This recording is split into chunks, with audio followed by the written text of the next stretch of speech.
So I got this sheet of paper. I've got a photograph that I'm working from.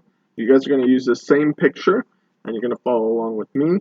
I've also got some colored pencils and a mechanical pencil. If you don't have a mechanical pencil, a regular pencil will do fine. I like the mechanical pencil because it helps me draw really light at the beginning. And if I have any extra pencil marks, it's going to mess with the colored pencil. Okay? So I'm not necessarily going to get the whole thing done. We're going to see where we get today. And I'm going to draw it to scale. So I'm going to draw it the size that it is. So I'll just kind of like make a line here. Help me understand. Doesn't need to be perfect. This is just an exercise. So put this here so I can kind of see how far over to go. And then I'll just complete that rectangle right there.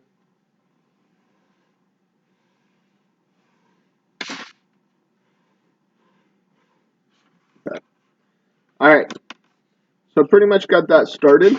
What I'm going to look at is this is in the top half. So if I cut this paper in half, the mushroom starts in the top.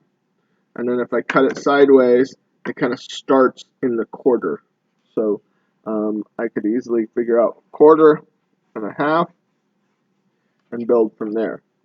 The stem is kind of in the other quarter, maybe near the middle. Notice how I'm being very light and gentle with my touch. I don't want this to show up later in my work.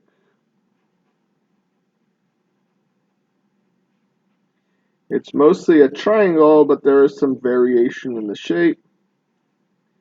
And that's pretty much what I have to work with. You know, the rest of this stuff, it's all kind of the same. I could draw this to show like this is the stuff that's out of focus up here, and then we've got maybe that can even go up higher. Stuff that's out of focus, stuff that's in focus. I've got some grasses. I've got some little mossy things. These things I'm going to just build as I go. Okay, I'm not going to have to pre-draw every little thing like that because it's going to be more textural, and I'll build that with the colored pencil. I'm looking at mine. My guy is leaning a little too much, so I exaggerated that lean. Get that in there. Little divot. Some of this scalloped edge here. And that's kind of all I'm going to use to work with.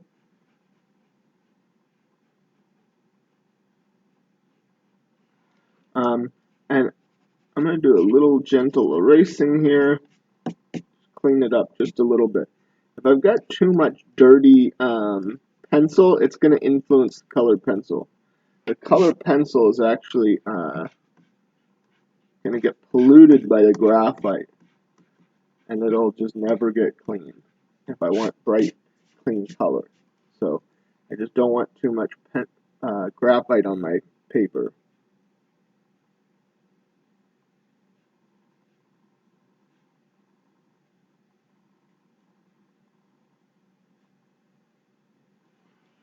Okay, so one of the things about colored pencil we have to remember, I know that's super faint, but one of the things we have to remember about colored pencil is that we're going to build with layers.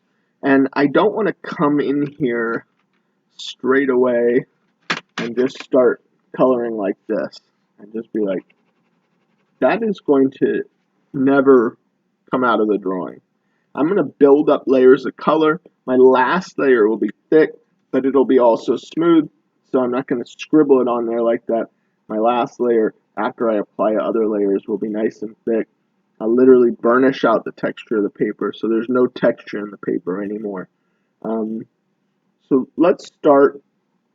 I'm going to lay in some of this basic yellow, paying attention to the fact that there's a highlight here. I'm kind of leaving that behind. Laying in very lightly. My hand's off to the side instead of up on top.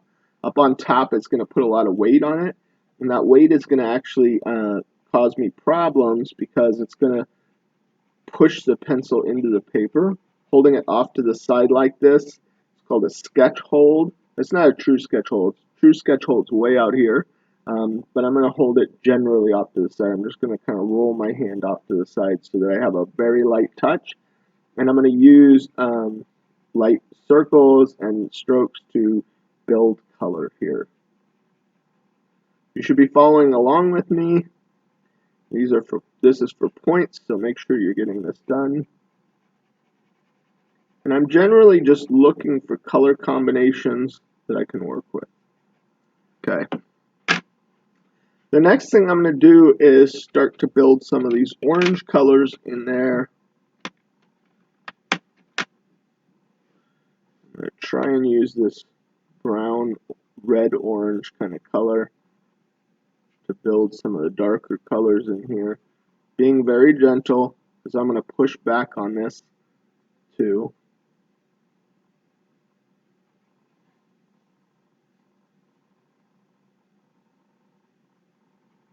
This is adding a little darkness that I'm going to actually take some of that darkness away.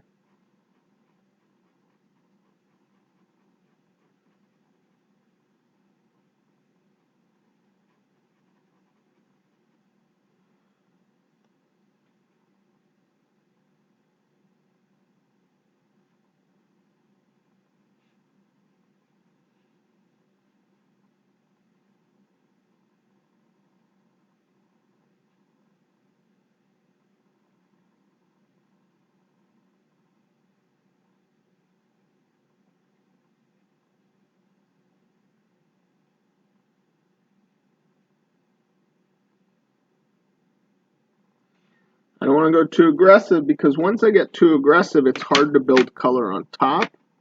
So you could see, sorry, it's important to have a sharpener handy as you work. A hand sharpener works best. Be careful using a power sharpener. If you have one at home, the color pencil can jam it and ruin it. So if I notice, once this yellow is so dense so soon, you probably can't see that.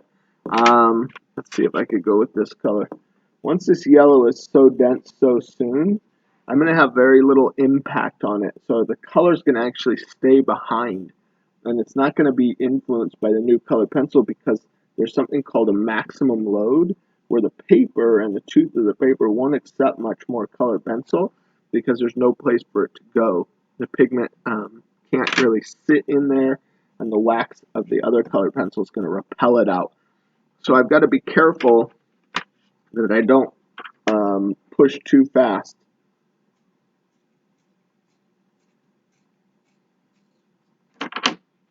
Okay. Reshaping this as I go. I can always push back since this is light color. I can always push back with the background colors.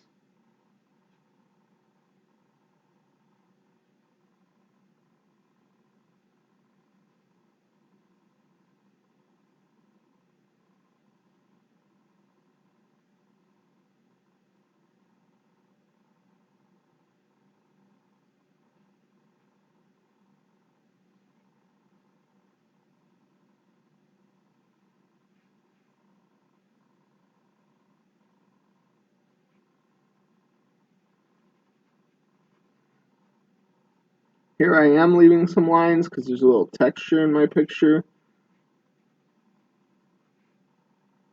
that I want to show up later.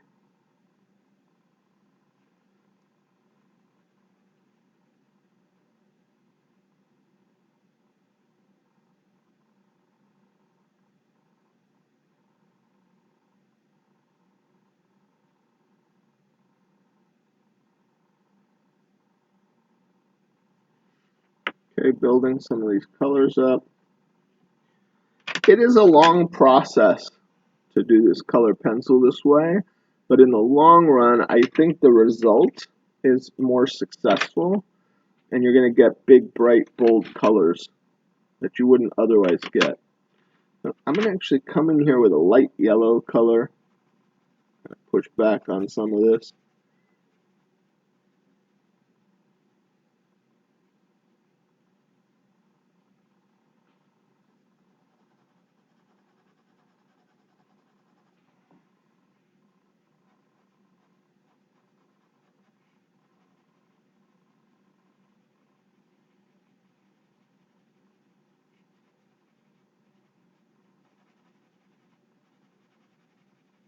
you guys take your naturescape pictures, you could think about how you could create a sense of foreground, midground, background. Um,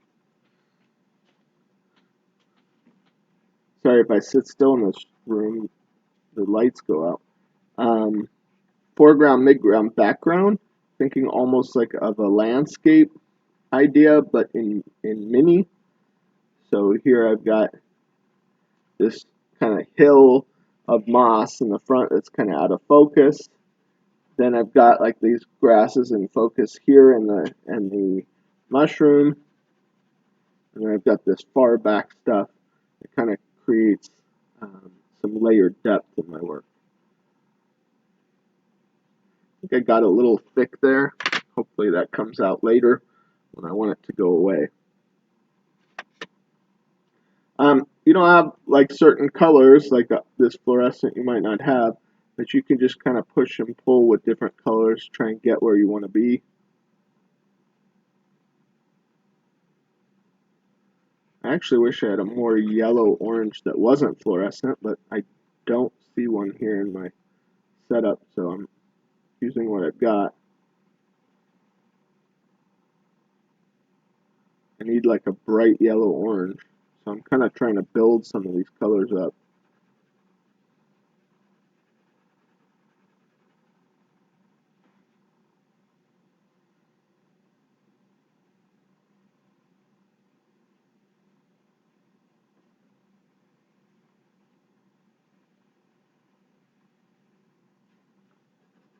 Paying attention, thoughtfully looking where the color difference is,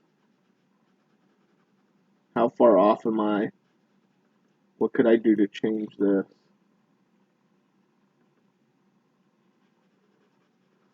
Get me closer to where I want to be. And I haven't even started the background yet, so there's a lot.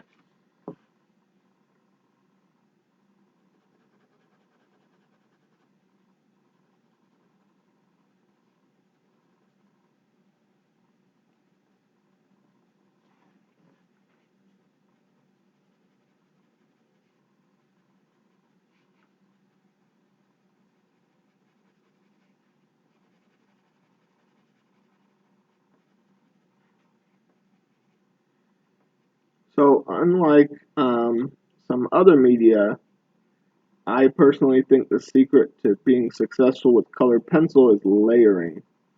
Layers and layers of color. So this is the fifth or sixth color I'm using on the actual mushroom.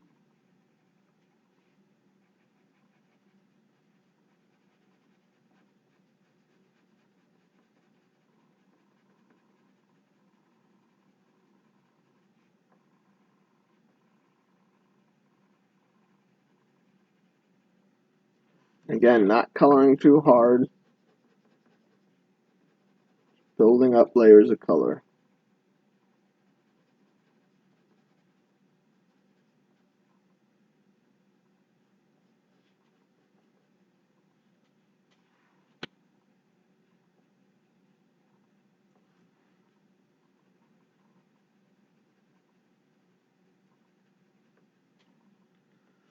So I'm going to do something weird here, and I'm going to come in,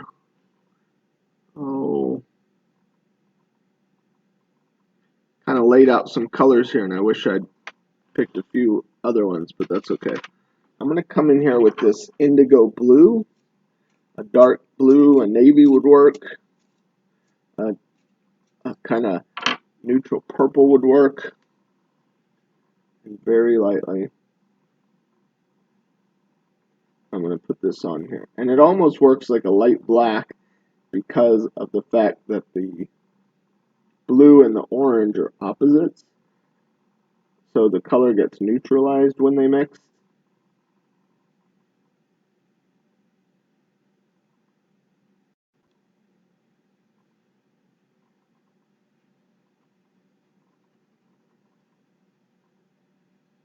I'll show you later how I push back on that.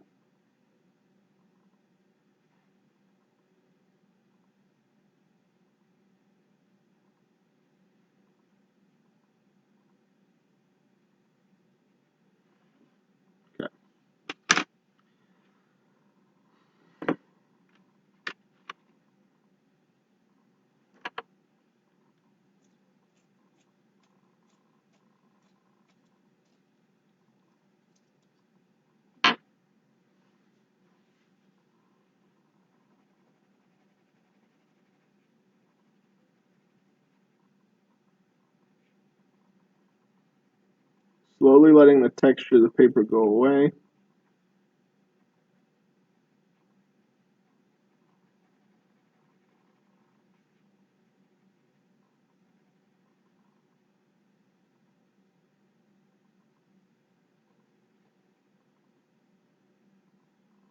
I don't want to go too far. I don't think that's yellow enough.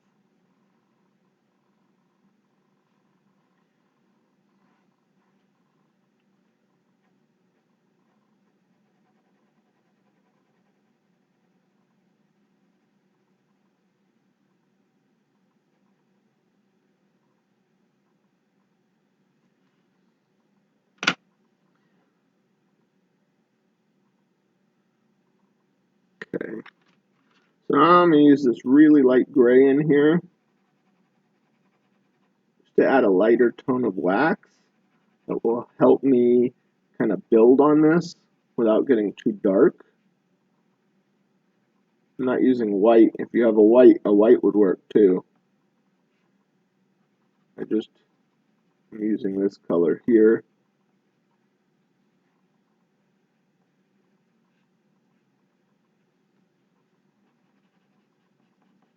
If I use white right there, I went a little too dark already. That color's not aggressive enough to push back.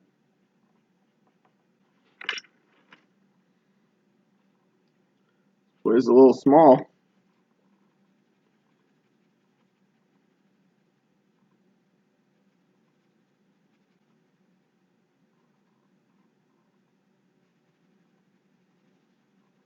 So now I'm really starting to burnish it. I gotta press harder to get the color to come on.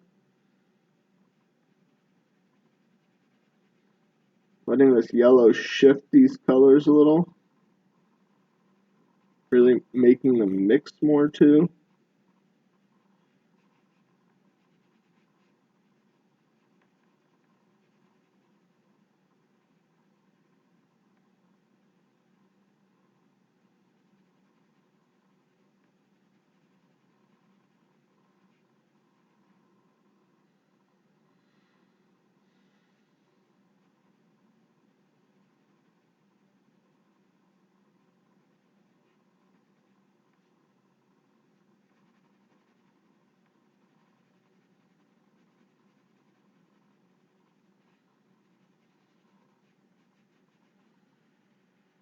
Somebody left me this tiny nub here. That's what I'm working with.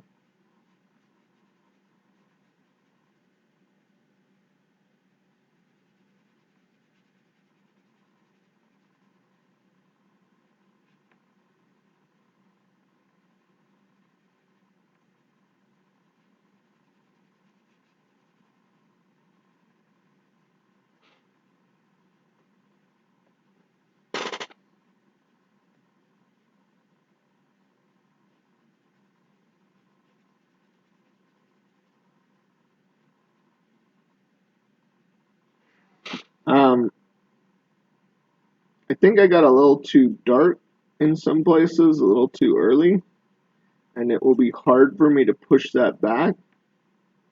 It's good this is an exercise because I'm learning as I go, thinking about problems I have to solve later.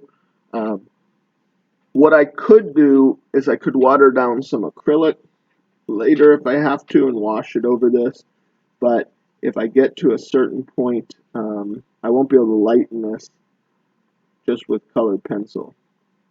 So at the very end, I might take a whitewash with acrylic and just gently lift some areas back out.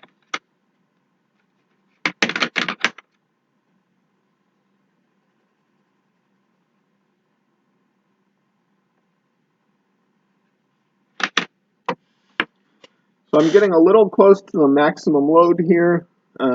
When I look at it, mine's maybe a little dark, maybe not intense enough, maybe not orange enough, maybe a little more dramatic. Those things are okay. I'm going to just live with it. So I'm going to kind of put a little bit of pinkness here, and I'm going to use this white to pull that out.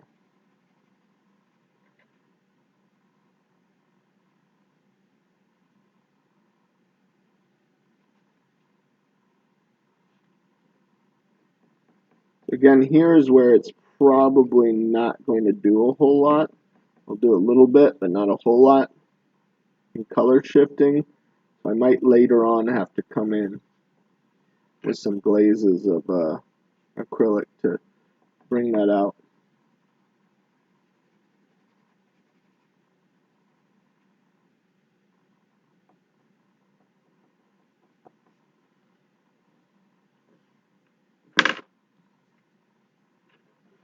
In this gray, add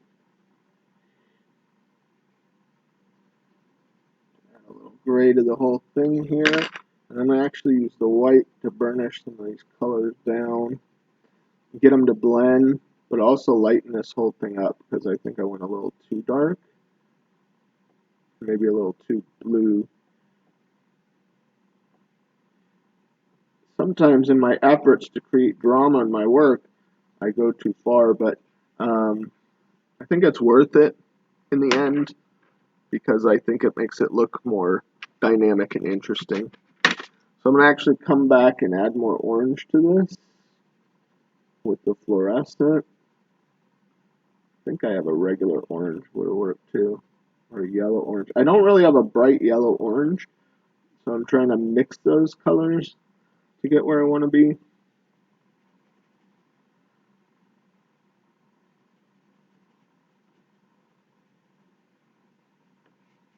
Notice how I'm still building these layers, still pushing.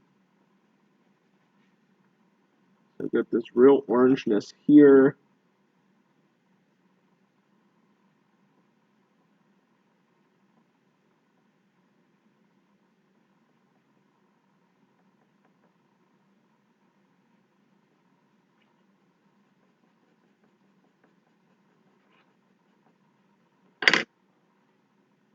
So I use this yellow here.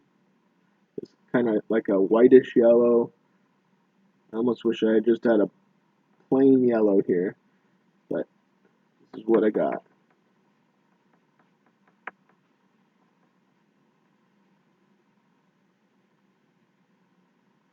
Starting to press harder as I go, more and more.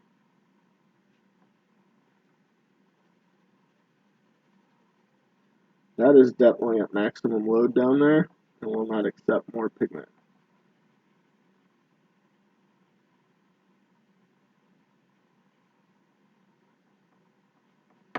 That's probably pretty close over there too. I feel like I'm noticing like this shoulder here in the front kind of has a lavender color to it. I'm going to actually get this really pale lavender and kind of try and add some of that vibe. I just don't want to darken it too much. So I'm going to add a little bit of the color and then I'll come back again with the white. See if the white can come in here. This thing needs to get lightened up all the way across.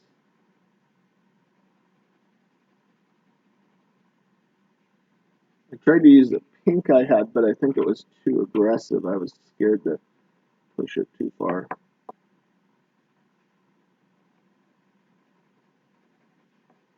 Sometimes if you go too far, it's hard to come back.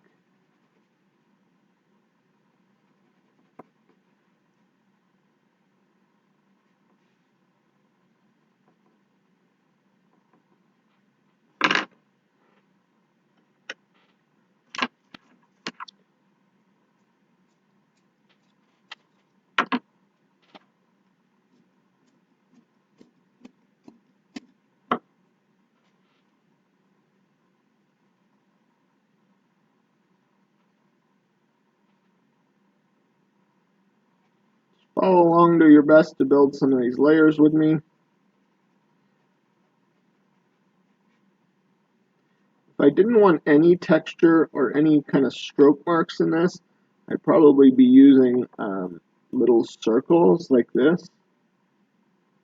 Little circles to build overlapping to build my color so that I don't have stroke marks.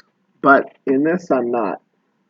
But if you had another piece where you were trying to achieve that effect, that's what I would do.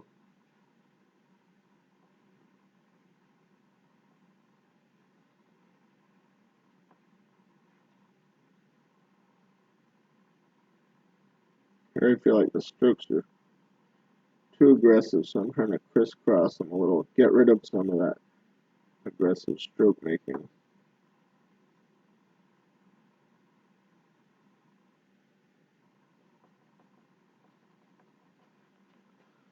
Okay.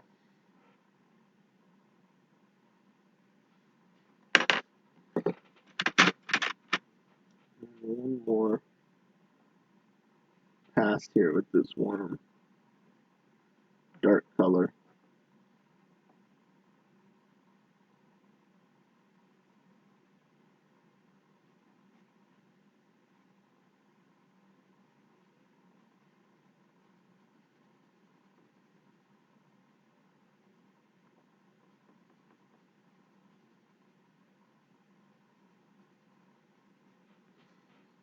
Okay.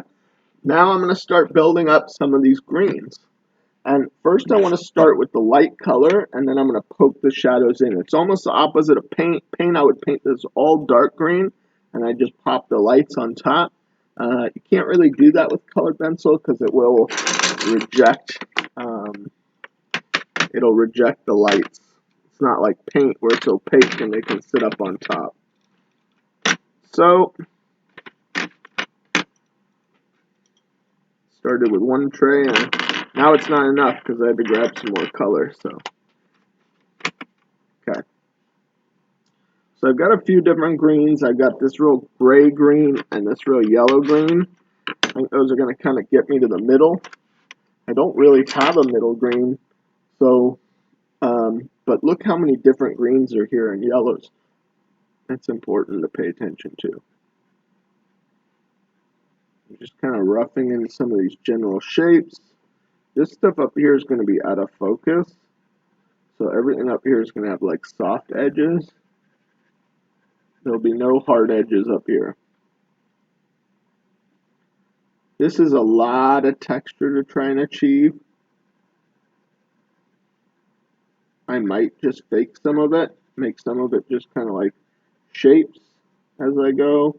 Right now I'm just laying some base colors in and some action, letting some of my strokes stay.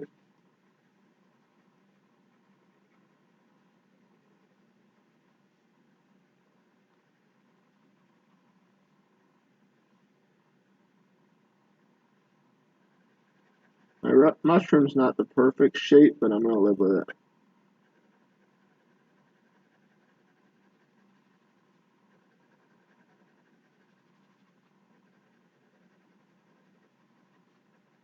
It's going to take me a while to build all this up. As long as you work light and you're not too aggressive, you should be okay.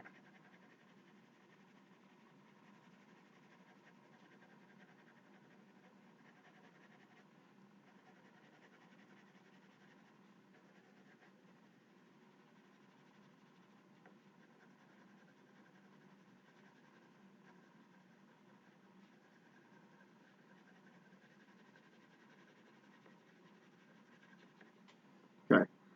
So right now I'm going to pay attention to the middle. When I do that top, so I'm not smearing it with my hand so much, I think I'll probably turn it upside down.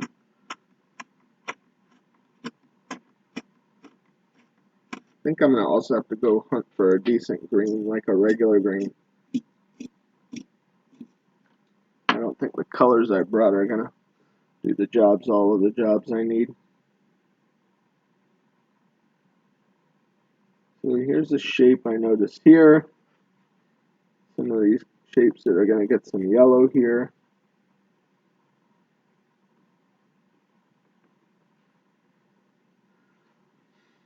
A little light shape here. Leaves. It's bigger than I thought. That shape there.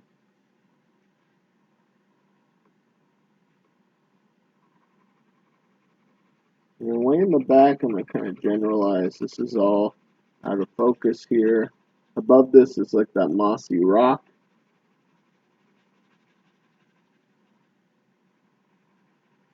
You should be drawing with me.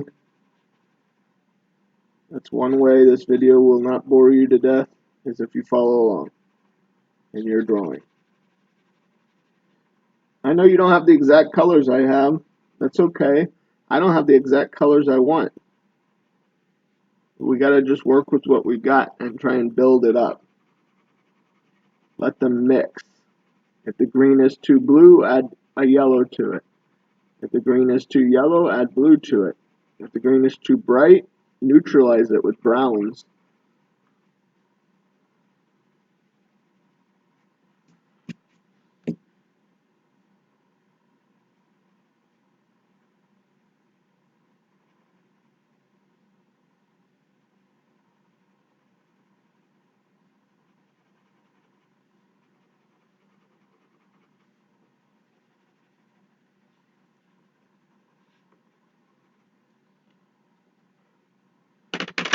So let's see what this does. This will determine whether I have to go hunt another green or not. I think I definitely need to hunt another green.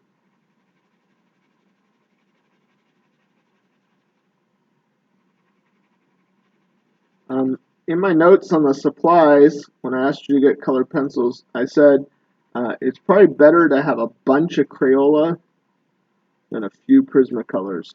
Prismacolors are probably the best.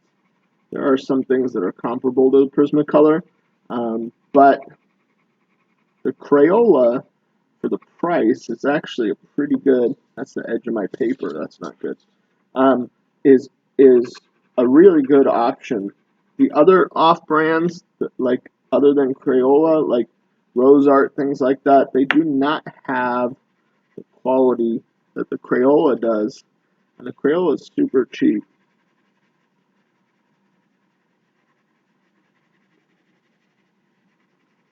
At least compared to art. Art materials are not the cheapest thing in the world, as you probably have found out buying supplies for these classes. And actually, we never asked you to buy anything that wasn't student grade, so they get even more expensive.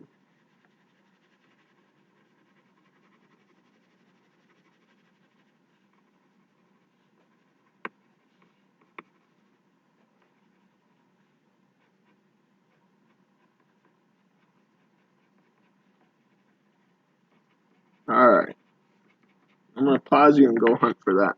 I think I need a dark brown. Oh no, I've got a dark brown there. Alright, got some more basic grains here. Crayola style.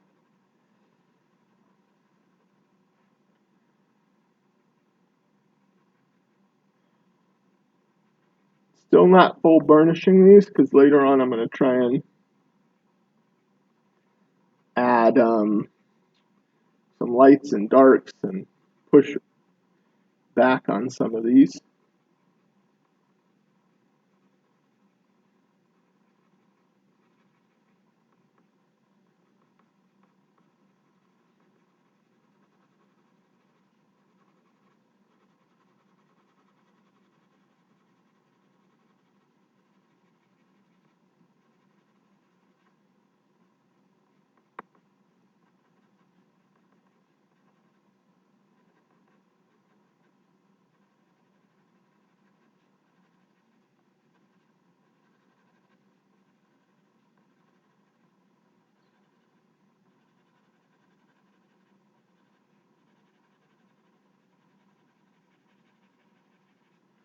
Laying some of these more true greens in.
Just building color and texture at the same time.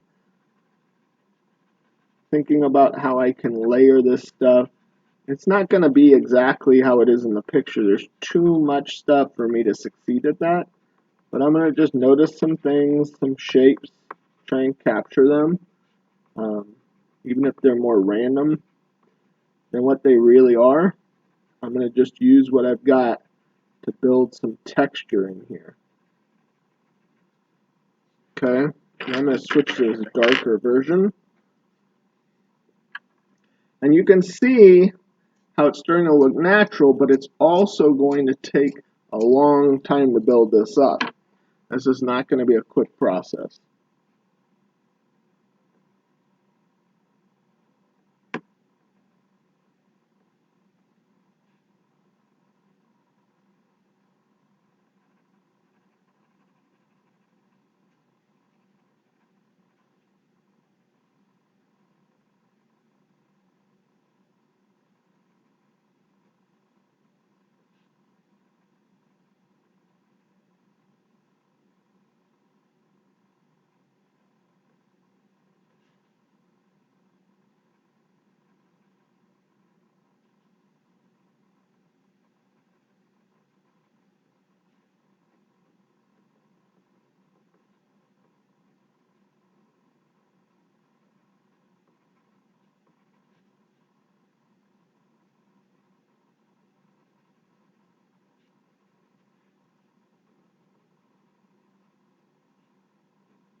Just keep building these layers, trying to maybe like use some dark shapes to outline some light shapes. It's not even my darkest darks. I will come in with an almost black color in a minute.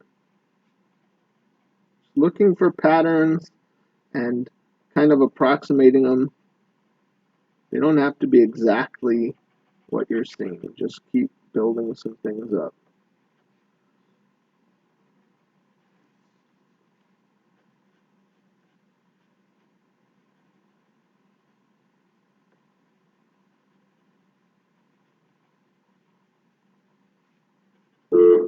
Good morning, Westlake staff. At this time, a reminder, if you did not get your picture taken yesterday for the yearbook and you would like to do it today, the photographers are available on the stage at this time. Please come on down to the PNC stage. Thank you.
You guys can see how slowly I'm building this up. I haven't even gotten into my super darks yet.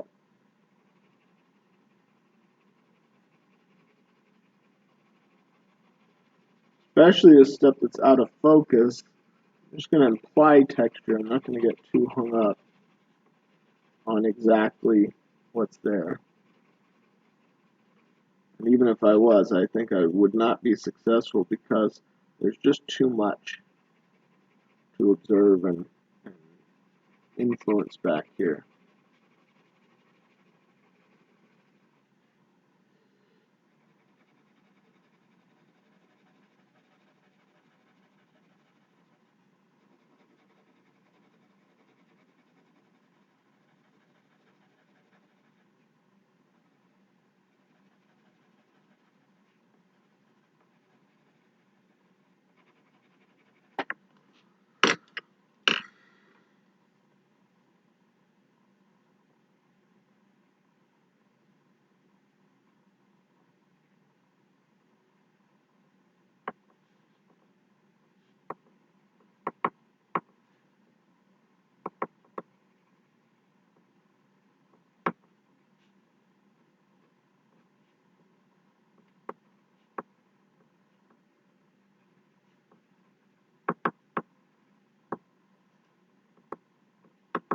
I think if I was to come in here and draw like individual plants, I would be less successful because they would be less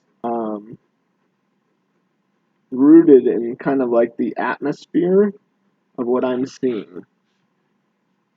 I don't see all these details, and it's not my most important thing in my picture either, so I'm not going to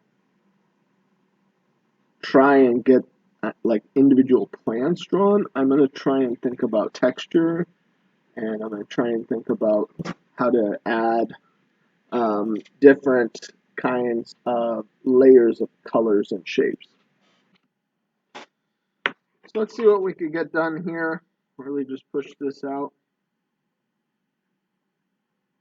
Getting some of these dark shapes down in here. Or if this was paint, I would have done this first and then built these things up on top. Right now I'm kind of working backwards here.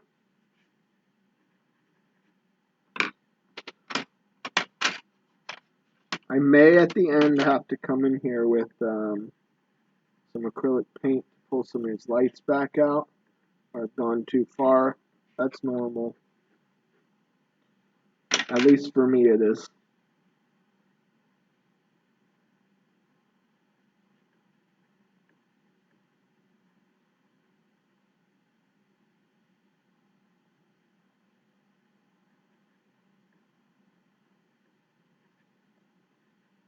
Trying to outline some of the shapes, trying to show like a depth of darkness down in here where like it might be shaded out between the plants, and then using that to kind of shape potential things that could be here. And I'm not worrying about making it exactly like the picture. I could, some people do. There are a lot of artists who are interested in creating super hyper realist or photorealist effects, and the amount of energy that takes to kind of get that um, perfection is huge, but also the scale. Most people who work like that, they work really, really big so that they can use art materials to get that level of subtlety.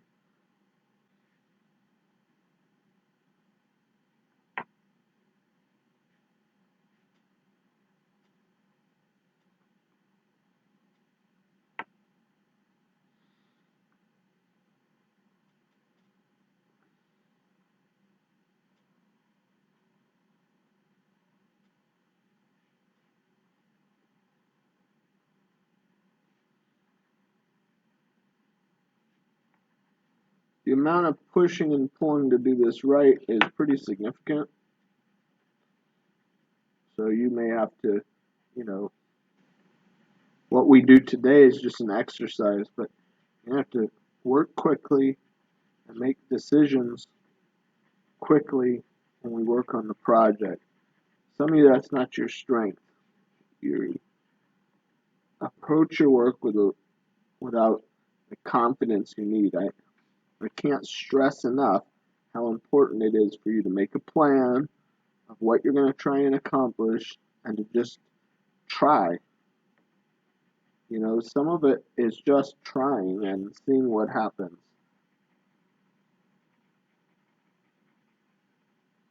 And figuring it out as you go. It's like, you know, I could tell you all day how to swing a golf club, but at the end of the day, you're going to be working with your body and the timing and your stress levels and all those things that are going to change everything.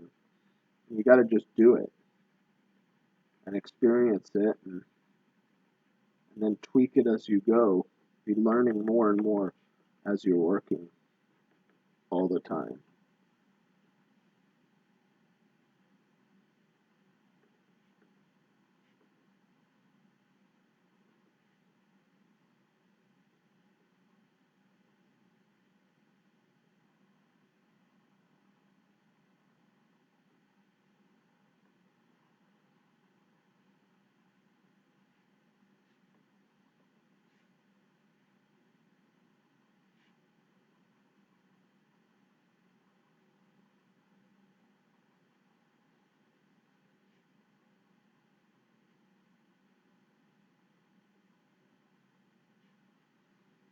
So I'm probably not going to get to all this stuff up here, but usually when I have a color, I try and lay it in as many places as I can.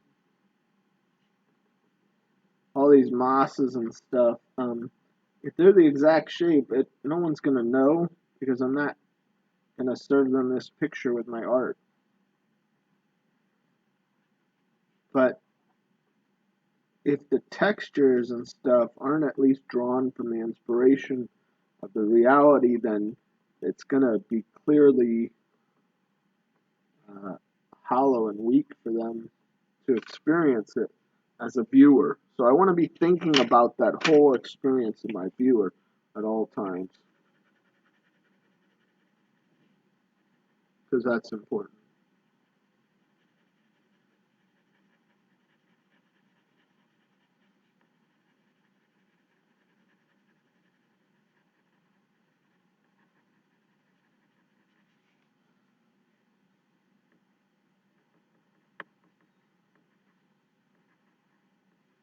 Thinking about all the different layers of focus here.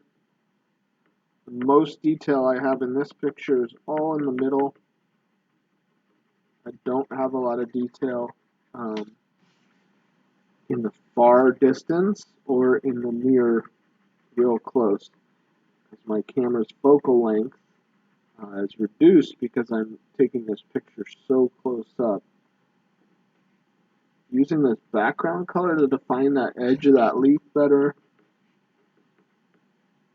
Apply some grasses back here.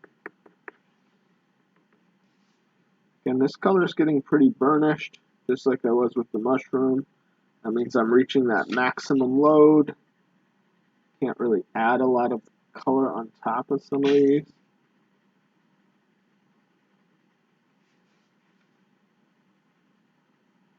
Darker colors will add easier. That's part of why we are building backwards. Not just leaving this black, I'm going over the black with the green.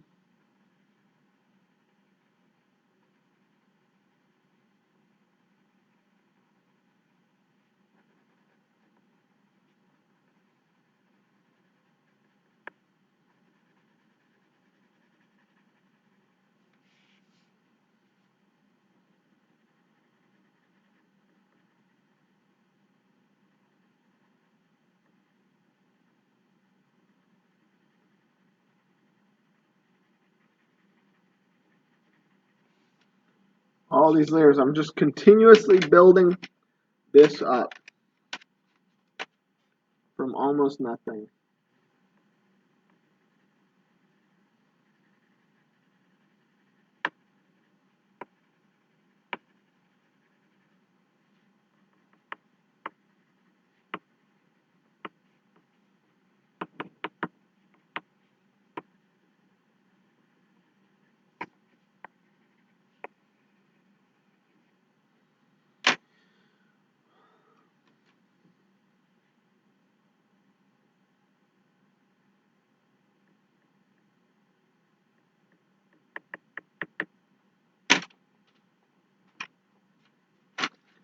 can I get married to any of the fine details because there's too many of them. I gotta do my best to imply these textures.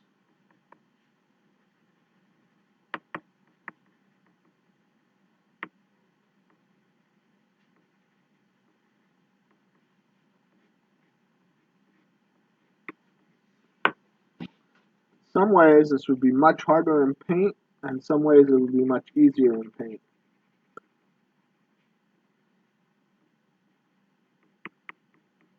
There's a lot, the potential for detail and control is much higher in the colored pencil, but paint is so forgiving. If you make a mistake in paint, you can just paint right over it. That's one of my favorite things about paint. Nothing is permanent. And yet, in some ways, it's more permanent than colored pencil because, it's sealed indelibly to the surface.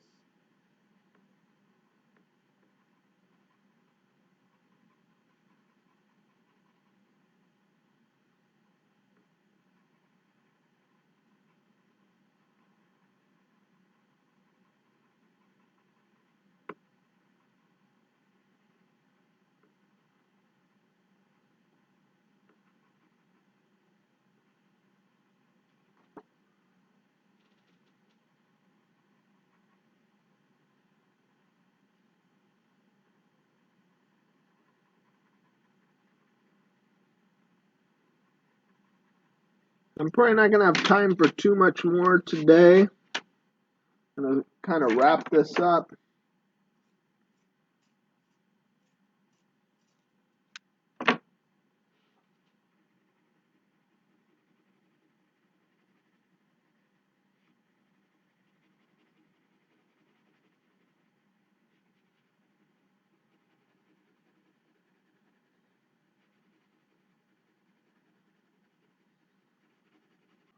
Didn't even come close to finishing the whole thing, but I was able to get some beginnings and learn a little bit about colored pencils so that when I go to work on my own project, I've got some kind of inspiration here and some skills I can draw on to be successful. And that is what you are doing. That is your goal today, is to walk away with some experience and some skills you can build on.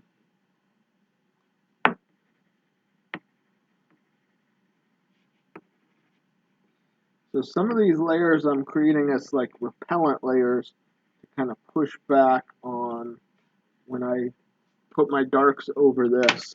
The wax will kind of resist a little bit, and that resistance will help me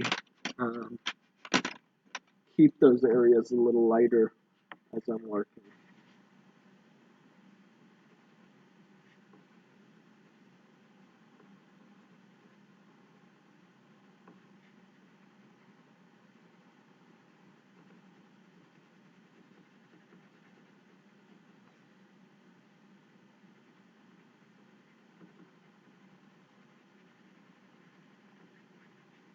And I have to push back on this moss, darken it, get these blue rocks in here. I might glaze the whole thing up here, or not glaze, but like the color pencil version of glazing. I might go over the whole thing with kind of a blue-gray color to soften the background. Push it back. So that's about all we're going to get done today. Showing you some steps, practicing some steps for laying in texture, building up things. Obviously, I'm not drawing every blade of grass. I'm implying stuff, doing my best to color match, doing my best to get the overall shapes, and building those slowly up with lots of colors until I get a final layer that's thick and slick, like it's smooth. All the texture of the paper's been rubbed out of it, so I don't have those little white marks. It's just colored pencil wax on there, and that's it. And that's what I want my final layer to be in my main project. Now, this is just an exercise. Whatever you got done today, hopefully you watched and worked along with me the whole time, and what you got done today, you will turn that in and for today, and you'll also turn in your naturescape picture today. So you need two things turned in today: the picture you're going to work from for your main project, as well as this little draw along activity we did today. Both those things are due today as today's requirement. And then when we go, we'll be starting to work off of your picture later, and you'll be working at 8 by 10. So we're going to work a little bit bigger, and you'll have a little more time to slowly build this up. All right. Good luck, and I hope you take some great pictures to work from. Fall is a great time to get outside and hopefully find some inspiration out there.